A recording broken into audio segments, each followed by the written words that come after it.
Hello everyone! Today, in this video, I'm going to do some sourdough croissants. And don't be afraid, 100% sourdough. I don't put any yeast because me, in the beginning of my journey of doing some sourdough bread, by seeing some fluffy, perfect sourdough croissants, I was assuming that they are putting a little bit yeast and not telling to us. But no, believe me, here we are using only sourdough, and in the end we're gonna have fluffy, perfect, 100% sourdough croissant. Let's get started. First thing, to have a perfect fluffy sourdough croissant, you need a strong active sourdough starter. Make sure that your starter is strong enough. Let's make our sweet stiff levain. I usually make it before going to sleep because the fermentation process takes from 8 to 12 hours. We need 20 milliliters of water, add 10 grams of sugar and stir until the sugar dissolves. Then add 15 grams of sourdough and mix it. And 45 grams of white flour. At the beginning, I mix everything with a spatula. When the dough comes together in a lump, I additionally work with dough on the surface. I put my dough in a transparent jar and press it a little so that I know the size of the dough, because we will use sweet levain when it rises 3 times. After 8 or 12 hours, for me it's next morning, it's time to make the main dough.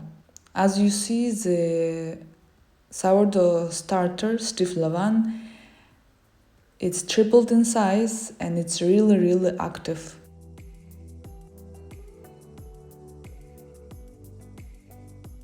In a bowl, add 220 grams of white flour, 30 grams of sugar, 5 grams of salt. Mix everything. Then add 110 milliliters of water and all sweet levain. First, I work with a spatula and then work with my hands. When the dough comes together, add 25 grams of butter at room temperature and knead everything with your hands. After the butter is well absorbed into the dough and a flat surface, you need to knead the dough for about 5 minutes. After kneading the dough, we leave for the first fermentation for 4 to 6 hours at room temperature. The next day, we do our lamination. For this, we will need 130 grams of butter, which I have already prepared in advance, measuring 50 to 50 centimeters. We take our dough and roll it in a square shape, so that our butter, which is 50 centimeters by 50 centimeters in size, closes like an envelope. After we seal our butter, we roll our dough very carefully and fold it in this way.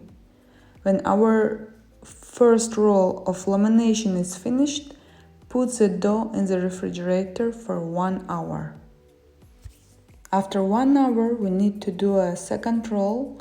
Again, roll it gently, then fold it and place it in a fridge for a minimum of 1 hour. The third and final rolling of dough. I do this last stage of rolling before going to bed. Let's say you did the second rolling in the afternoon at 12, and the very last rolling of the dough, you can do it 5 or 8 hours after second rolling. Extra cold fermentation hours won't ruin your croissant. When you have rolled out the dough, you need to cut the edges. After cutting, you should have a dough approximately 24 to 48 centimeters in size. To get the classic croissant shape, we need to cut the dough into a triangle, and here my guide size is 8 centimeter base of triangle. We cut and form our croissants and leave them for the final proving, which lasts about 8 hours. Usually before going to bed, I form them and leave them in the oven with the light on. In the morning, it's a big pleasure to have fresh baked sourdough croissant baked myself. Only one thing I need to do is brush with egg wash and bake them.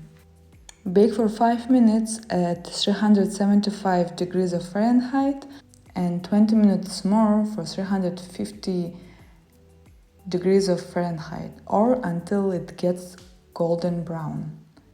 Thank you for your attention, and I hope that this video was useful for you, because for me it's really important as a Kyrgyz French family to have croissant. It's really nice, and if you do with sourdough everything, it's even important. Thank you, see you, bye.